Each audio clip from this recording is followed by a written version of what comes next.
সনাতনী হিন্দু মতে গণেশ উৎসব অত্যন্ত আড়ম্বরে পালিত হয় গোটা দেশে। ভাদ্রপদ মাসের শুক্লপক্ষের চতুর্থী তিথিতে এই গণেশ চতুর্থীর উৎসব সাড়ম্বরে পালিত হয়। বুদ্ধি বিনায়ক ও সিদ্ধি বিনায়ক হিসেবেই তিনি পূজিত হন। আর আমাদের এই হিন্দু ধর্মে গণেশ বা গণপতি হলেন মানবগণের প্রধান। ভগবান গণেশ 5 রাক্ষসকে হত্যা করেছিলেন। তারা হলেন অহমিকার প্রতীক অহন্তাসুর, মায়ের প্রতীক মায়াসুর, লোভের প্রতীক লোভাসুর, কামের প্রতীক কামাসুর আর ক্রোধের প্রতীক ক্রোধাসুরকে। তাকে দুর্গা এবং চণ্ডিকা পালন করেছিলেন বলে দৈবাতুরও বলা হয়। এই বিনায়ক হলেন বুদ্ধিমত্তা, সাফল্য ও কৃতিত্বের প্রতীক। টানা 10 দিন গণপতি বাপ্পার মূর্তি ঠিকভাবে নিয়ম মেনে স্থাপন করে বাড়িতে আরাধনা করবার বিধি আছে। পৌরাণিক বিশ্বাস অনুযায়ী ভগবান শিবের পাশাপাশি তার পুত্র গণেশের পুজোতে তুলসী পাতা ব্যবহার করা হয় না। ভগবান গণেশ তুলসীকে অভিশাপ দিয়েছিলেন বলে তার পুজোয় তুলসী পাতা ব্যবহার করা যাবে না। তাই ভগবান গণেশের পূজায় ভুল করেও যেন তুলসী ব্যবহার করবেন না। অবশ্য পুজোয় দুব্বের ব্যবহারটাকে শুভ বলেই মনে করা হয়। আর একটা কথা, গণেশের পুজোতে কোনো সাদা বস্তু দেবেন না। সাদা চন্দনের পরিবর্তে হলুদ চন্দন, সাদা কাপড়ের পরিবর্তে হলুদ কাপড়, হলুদ সুতো ব্যবহার করুন।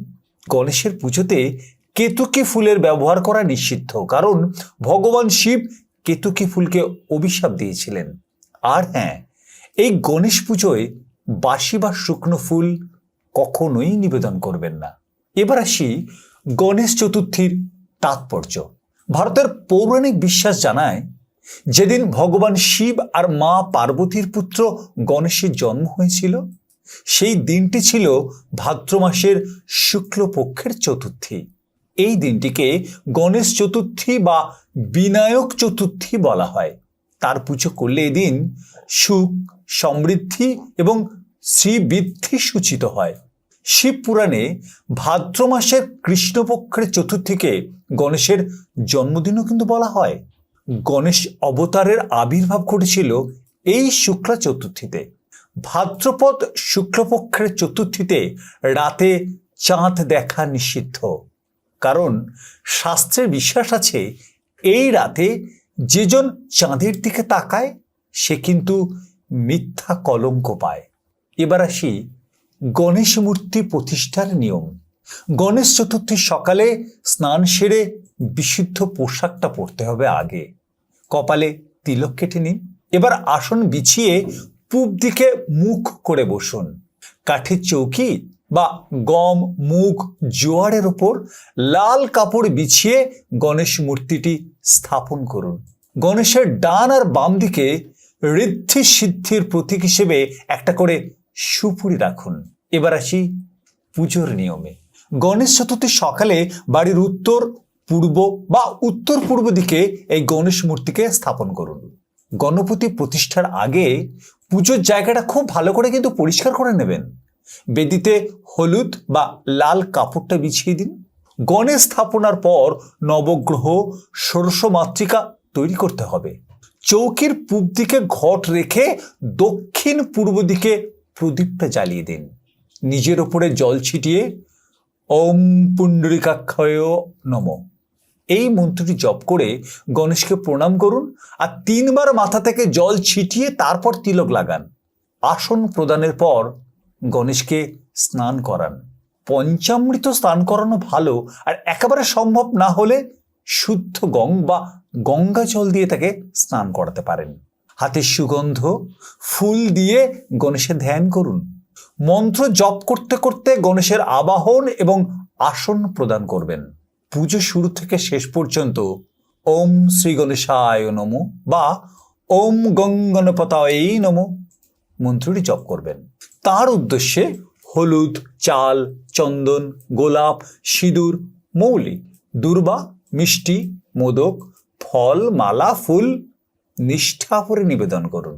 তারপর ভগবান শ্রী গণেশের সঙ্গে শিব ও মা পার্বতীর পুজো করবেন। লাড্ডু বা মোদক নিবেদন করে আরতি করবেন।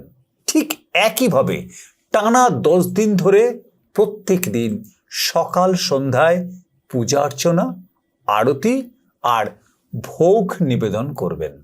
এবার আসি কোন রাশির জন্য কোন রঙের গণেশ মূর্তি শুভ। মেষ রাশি গোলাপি আর লাল রঙের গণেশ মূর্তি। বৃষ রাশির ক্ষেত্রে হলুদ রঙের গণেশ মূর্তি। মিথুন রাশির ক্ষেত্রে হালকা সবুজ রঙের গণপতি মূর্তি। কর্কট রাশির জন্য সাদা গণেশের মূর্তি। সিংহ রাশির ক্ষেত্রে সিঁদুরে রঙের গণেশ বিগ্রহ। কন্যা রাশির ক্ষেত্রে গাঢ় সবুজ রঙের গণেশের মূর্তি। তুলা রাশির ক্ষেত্রে সুন্দর সাজ দেখে যে কোনো রঙের গণেশ পুজো করতেই পারেন। বৃশ্চিক রাশির ক্ষেত্রে লাল গণেশ মূর্তি সৌভাগ্য টেনে আনবে। ধনু রাশি হলুদ বা কমলা রঙের গণেশ মূর্তি বাড়িতে পুজো করুন। মকর রাশি শ্যামলা কিংবা ধূসর রঙের গণেশ প্রতিমা পুজো করবেন। কুম্ভ রাশি নীল রঙের ধুতি পরা গণেশ মূর্তিকে বাড়িতে এনে পুজো করবেন। আর মীন রাশির ক্ষেত্রে হলুদ বা বাসন্তী রঙের গণেশ মূর্তি পুজো করবেন। দেখবেন সমস্ত বাধা বিঘ্ন সমস্যা দূর হয়ে আপনার পরিবারে বা আপনার চারপাশে সৌভাগ্য শ্রীবৃদ্ধি তৈরি হবে। এই হলো আমাদের আজকের ভিডিও। ভালো লাগলে অবশ্যই লাইক বাটনে ক্লিক করবেন। আর এই ধরনের ভিডিও আরও তাড়াতাড়ি ও বেশি বেশি করে পেতে হলে আমাদের চ্যানেলটাকে সাবস্ক্রাইব করবেন।